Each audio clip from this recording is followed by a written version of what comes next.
ನಮೋ ನಮಃ. ಏನು ಇವತ್ತು ವಿಶೇಷ? ಇದು ಅಮ್ಮನಿಗೆ ಮೊದಲ ನಮಸ್ಕಾರ ಕೊಡ್ಲಿಕ್ಕೆ ಕಾರಣ ಉಂಟು. ಏನದು? ನಮಗೆ ಇವತ್ತು ಕೆಲಸ ಇರುವುದು ಅಮ್ಮನಲ್ಲಿ. ಹೌದಾ? ನಾವು ಈ ಸಲ ನಮ್ಮ ನಡೆ ಅಮ್ಮ ನಡೆ ಅಂತ ಮಾಡಿದ್ದೇವೆ.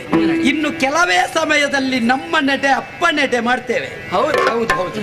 ಹಾಗಾಗಿ ಅಪ್ಪ ಬೇಸರ ಇಲ್ಲಲ್ಲ? ಖಂಡಿತವಾಗಿ ಇಲ್ಲ. ಜಗದ ಮಾತಾ ಪಿತರ ಒಂದೇ ಪಾರ್ವತಿ ಪರಮೇಶ್ವರವು ನಮೋ ನಮಃ. ಶುಭವಾಗಲಿ. ಅಮ್ಮನಲ್ಲಿ ಒಂದು ಮಾತಾಡ್ಲಿಕ್ಕೆ ಉಂಟು. ಆದಿತ್ಯ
ಪಾರ್ವತಮ್ಮ ನಮೋ ನಮ.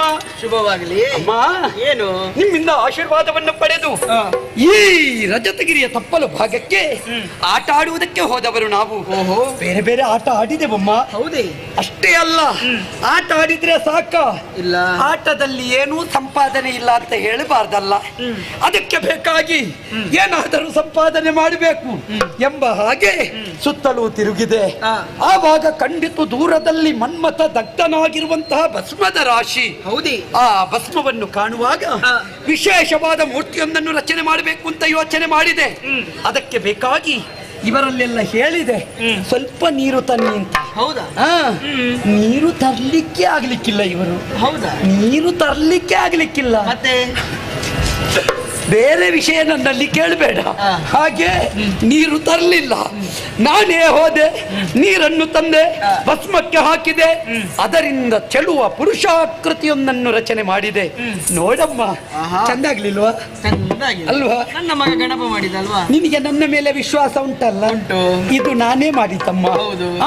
ಏನಾಗಬೇಕು ಅಮ್ಮ?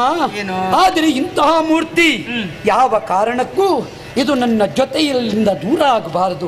ಇದು ನನ್ನ ಜೊತೆಯಲ್ಲೇ ಇರಬೇಕು ಅಂತಿದ್ರೆ ಇದು ಗಟ್ಟಿಯಾಗಿ ಉಳಿಯಬೇಕು, ಅಥವಾ ಇದಕ್ಕೊಂದು ಜೀವ ಕಳೆಯ ವ್ಯವಸ್ಥೆ ಆಗಬೇಕು. ಕೊಡಬಲ್ಲ ಶಕ್ತಳು ಯಾರು ಅಂತ ಕೇಳಿದ್ರೆ ಶಕ್ತಿ ದೇವತೆಯಾದ ನೀ ಮನಸ್ಸು ಮಾಡಿ ಇದಕ್ಕೊಂದು ಜೀವ ಕಳೆಯನ್ನು ಕೊಟ್ಟು ಅನವರತ ನನ್ನ ಬಳಿಯಲ್ಲಿ ಇರುವಂತೆ ನೀ ಅನುಗ್ರಹ ಮಾಡಬೇಕಮ್ಮ. ಜೀವ ಕಳೆಯನ್ನು ಕೊಡುವಂತಹ ಸಾಮರ್ಥ್ಯ ನನ್ನಲ್ಲೂ ಉಂಟು. ಆದ್ರೆ ತಂದೆಯಲ್ಲಿ ಒಂದು ಮಾತನ್ನು ನಾನು ಕೇಳಬೇಕಾಗ್ತದೆ. ವಿಷಯ ಹೌದು. ಹೆಂಡತಿ ಗಂಡ ಇರುವಾಗ ಮುಂದೆ ಹೋಗಬಾರದು, ಗಂಡ ಮುಂದೆ ಹೆಂಡತಿ ಹಿಂದೆ. ಸತ್ಯ. ಆದ್ದರಿಂದ ಈ ಸಂದರ್ಭದಲ್ಲಿ ಅಪ್ಪನಲ್ಲಿ ಕೇಳಿ ವ್ಯವಸ್ಥೆ ಮಾಡು. ಜಾಗ್ರತೆ ಅಮ್ಮ.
ಪ್ರಾಣನಾಶಕನೂ ಹೌದು, ಈ ಲೋಕಕ್ಕೆ ಪ್ರಾಣದಾಯಕನೂ ನೀನು ಹೌದು.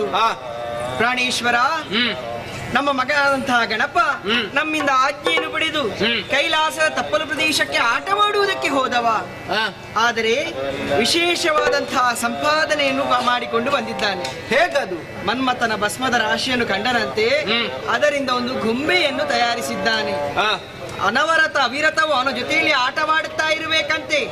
ಹಾಗಾಗಿ ಜೀವಕಲೆಯನ್ನು ಕೊಡಬೇಕೆನ್ನುವುದಾಗಿ ನನ್ನಲ್ಲಿ ಕೇಳಿಕೊಂಡಿದ್ದಾನೆ. ನೀವೇ ಒಂದು ವ್ಯವಸ್ಥೆ ಮಾಡಬೇಕು. ಓ ಅಗಜೆ, ಅಗಜೆಯ ನುಡಿ ಕೇಳಿ ಮಗನನ್ನು ಸುರಿದ ಮಗನ ಸಂತಸಗೊಳಿತೆ.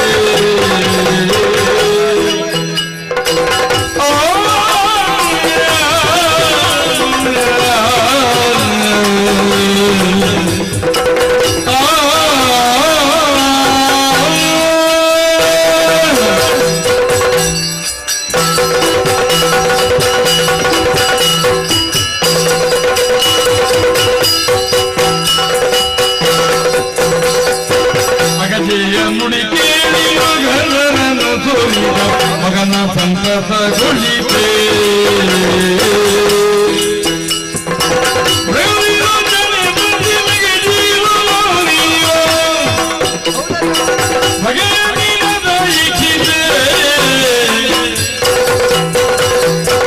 ಅಗಜೆಯ ನುಡಿ ಕೇಳಿ ಮಗನನ್ನು ಸುರಿದ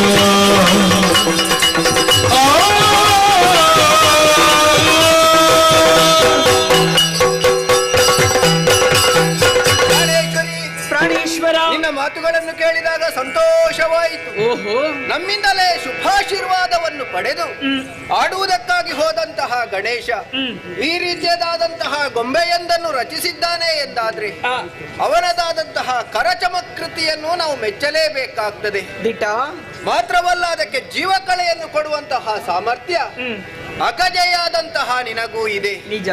ಆದ್ರೆ ಪ್ರಾಣನಾಯಕನಾದಂತಹ ನನ್ನ ಮೂಲಕವಾಗಿಯೇ ಜೀವಕಲೆಯನ್ನು ಕೊಡಬೇಕು ಎಂಬ ಹಾಗೆ ಹೇಳಿದೆ ಎಂದಾದ್ರೆ ಆ ಬಗ್ಗೆ ನಾನು ಯೋಚಿಸಬೇಕಾಗ್ತದೆ. ಹಾಗೆಯೇ ಯೋಚಿಸುತ್ತಾ ಮುಂದುವರಿಯುತ್ತಿರುವಾಗ ಅದು ಅಂಬರ ಪಥದಲ್ಲಿ ಯಾವುದೋ ಒಂದು ಆತ್ಮ ದೇಹರಾಧನೆಗಾಗಿ ಚಡಪಡಿಸುತ್ತಾ ಇದೆ. ಹಾಗಾಗಿ ಅದೇ ಆತ್ಮವನ್ನು ಈ ಪ್ರತಿಮೆಗೆ ಆವಾಹಿಸುತ್ತೇನೆ